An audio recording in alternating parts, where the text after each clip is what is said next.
Hello, and welcome to Reality TV News Update, where you'll find the most recent news, entertaining moments, and exclusive behind-the-scenes content. Having someone to root for in competition reality shows is beneficial. Not everyone in a given Survivor or Big Brother cast should be a hero. Of course, we also watch these shows for their villains. But it feels good to see someone smart and, ideally, likable clinch a win, to see months of careful maneuvering pay off with a satisfying endgame.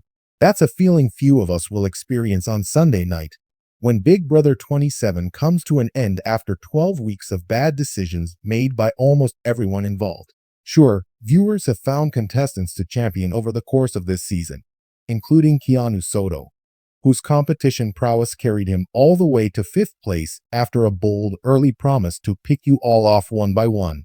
Fan favorite Rachel Riley returned 14 years after her winning season with a slightly more mature and deliberate evolution of her same forceful personality, ruling over an otherwise all-newbie cast and making it further than most expected. However, these rivals were, for the most part, fools from start to finish, and even the greatest threats were fundamentally flawed or actively irritating in some way. I'm not dying for any of the remaining 3 players to win $750,000, especially when compared to recent winners like Taylor Hale and Chelsea Bayham. But what if that's okay? Big Brother 27 has been one of the most entertaining seasons in recent memory despite its messiness. This is not just because the murder mystery theme of Hotel Mystery wisely lanes into campy aesthetics. Most seasons slow down massively in the home stretch, but this one, with its unpredictable flips, has sustained its pace even longer than last year's, when everybody not named Chelsea ended up a puppet or easy pickings.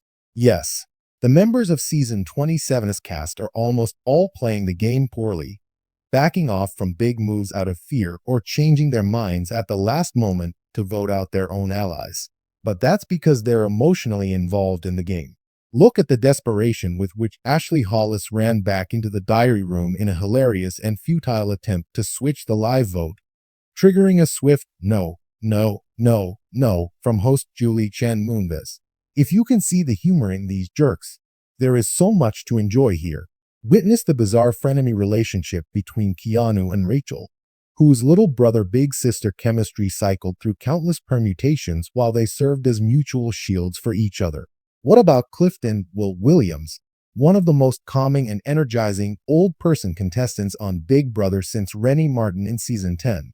His pretending to listen strategy makes him a perfect audience surrogate amid the cacophony. Even characters like Lauren Doming, sweet, stammering, fearful Lauren, who is not boring, and don't let anyone tell you otherwise, had their own function in the ensemble, playing passive but capable scene partners for their more erratic allies.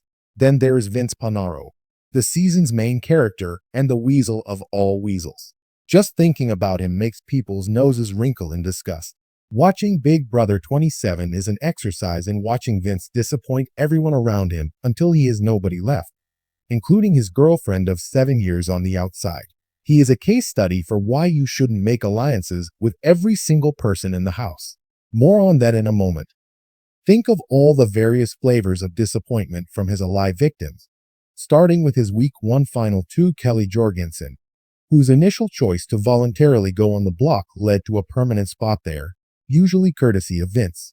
And Keanu made the mistake of brute forcing his way into an unstable game-long relationship with Vince only for them to betray each other repeatedly.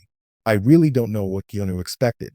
To be sure, this is a frustrating season at times, and the White Locust twist that resulted in Rachel's pointless elimination was infuriating. Not because I believed she'd win the season, but because she didn't deserve to go out without receiving a single vote. It was more than a little reminiscent of the infamous advantage getting from Survivor. Game Changers. A shark-jumping moment in which Surrey Fields got eliminated without any votes simply because she was the one person who didn't play an advantage. Shameful on both counts.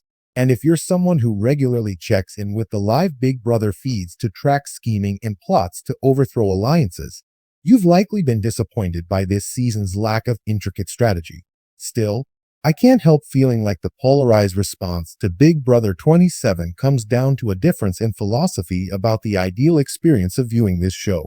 I may be an outlier, but I'm willing to sacrifice gamebots and clever mathematical trickery once in a while if it means reliable interpersonal drama. And this season is providing that in spades. If you aren't weirdly fascinated by the cheatmans between Vince and likely winner Morgan Pope, you and I are not the same. It started with unnervingly long hugs, cuddles, and hand caresses that dialed up, making other house guests and viewers at home uncomfortable after Morgan's previous crush, Zach Cornell, left the house. Vince's girlfriend, Kelsey, has not officially commented, but her absence from Vince's recent loved one's video message isn't a good sign. In the past few weeks, the pair's long late-night chats have become especially intimate, as if they're providing each other more than just comfort, to use their wording. People make close, intense bonds when stuck in the Big Brother house together, and Vince and Morgan's dynamic crosses more lines with each passing day, emotional cheating threatening to tip into physical even as Vince continues to hopelessly cloak his feelings in flimsy analogies and code phrases. Stop stomping on your relationship with Kelsey, Vince. It's already dead. It is riveting and cringe-inducing material, especially as Vince starts to explicitly question if he is still even in a relationship on the outside. It is still unclear if Morgan has real romantic feelings or is just pretending to entertain the idea of a post-season relationship to ensure Vince keeps her safe. The whole story is high stakes, not because we love Vince and Morgan and want them to be together, but because we know that they're real people and there are real, intimate feelings involved, both inside and outside the house. We get to see it all live, and it's funny, crazy, weird, exciting, and sick all at once. And these two people are probably ending up in the finals together. House guests flirting while having partners at home isn't exactly unprecedented on this show, but this specific scenario is singular, especially for how much of a factor it is this close to the end. Maybe we need to set aside any expectation of identification or affection when it comes to this cast. It's possible that we should allow ourselves to give up on the game's mechanics and return to our trashy, early reality television roots.